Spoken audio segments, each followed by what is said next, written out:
The engine tool for Iveco applies to FPT engines. This tool is used as a positioner for the blocking in the top dead center in operations such as the distribution phasing, adjustment of the high-pressure pump, or camshaft position setting. In Jaltes, there are procedures where reference to this type of tool is made.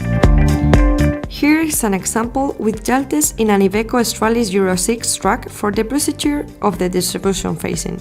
We select the vehicle type, truck, the truck brand, Iveco, and the family Stralis Euro 6.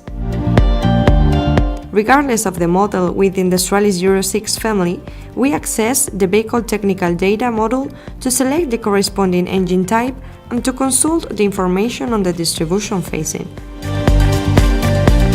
In the procedure, we can see how the different special tools that must be used within the Jaltes tools family appear in the header.